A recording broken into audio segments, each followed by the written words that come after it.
Hi friends, welcome back to our channel tasty சமையல் with Appu. நம்ம சேனலை இதான் ஃபர்ஸ்ட் டைம் பார்க்குறீங்கன்னா மறக்காம சப்ஸ்கிரைப் பண்ணிடுங்க.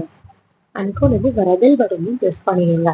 நம்ம இன்னைக்கு சூப்பரான ஒரு எக் நூடுல்ஸ், அதுவும் பிரியாணி ஸ்டைலில் எப்படி பண்ணணும்னு பார்க்கலாம் வாங்க. ஃபர்ஸ்ட் ஒரு வானல் எடுத்து வச்சுக்கோங்க. இந்த வானலில் எண்ணெய் போட்டுட்டு 3 வெங்காயம் கட் பண்ணி பொடியாக கட் பண்ணி வச்சுக்கணும். அதை போட்டு நல்லாவே தாளிச்சு விட்டுக்கோங்க. இப்போ அதில் பொடியாக நினைக்கிற பீன்ஸ் அண்ட் கேரட் இது ரெண்டுமே சேர்த்து நல்லாவே வதக்கி விட்டுக்கோங்க. இப்போ அதில் தக்காளியை போட்டு நல்லாவே வதக்கணுங்க. இது வதக்கும் போதே கொஞ்சம் அதாவது நம்ம இந்த நூடுல்ஸ்க்கு ஏற்ற மாதிரி ஒரு உப்பு போட்டுருணுங்க. உப்பு போட்டு சிம்ல வச்சுடுங்க. வெந்துடும்.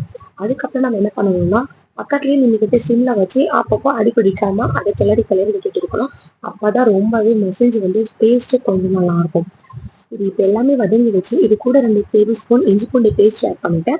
அதுக்கப்புறம் மஞ்சள் தூள், தனியாத்தூள், மிளகாத்தூள் இது எல்லாமே நம்ம டேஸ்ட்டுக்கு ஏற்ற மாதிரி நம்ம ஆட் பண்ணிக்கணும்.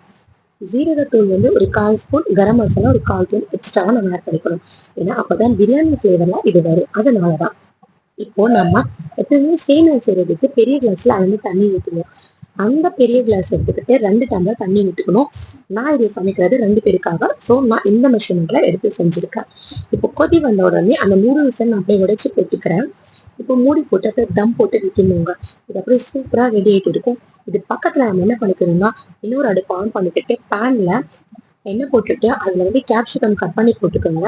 அதுக்கப்புறம் அது கொஞ்சம் சால்டேட் ஆன உடனே முட்டை உடைச்சு விட்டுட்டு கொஞ்சமா சோயா சாஸ், டொமேட்டோ கெச்சப், உப்பு, பெப்பர் இது போட்டு நம்ம எக் பொடி மாஸ் பண்ணுவோம் இல்லையா, அந்த மாதிரி ரெடி பண்ணிட்டு ஃபைனலா தம்மான நூடுல்ஸ்க்கு மேல அதை போட்டுட்டு ஸ்டவ் ஆஃப் பண்ணிடுங்க. அதுக்கப்புறம் இந்த பக்கம் ஒரு கிளறு, அந்த பக்கம் ஒரு கிளறு, அவ்வளவுதாங்க. நம்மளோட எக் நூடுல்ஸ் செம்மையா ரெடி ஆயிடுச்சுங்க. அந்த வாசனையே ஆளை தூக்குங்க. சாப்பிட மாட்டேன்னு சொல்றவங்க நூடுல்ஸ் இந்த மாதிரி ஸ்டைல்ல சாப்பிடுவாங்க. மறக்காம ட்ரை பண்ணி பாருங்க. எப்படி இருக்குன்ட்டு கமெண்ட் செக்ஷன்ல சொல்லுங்க.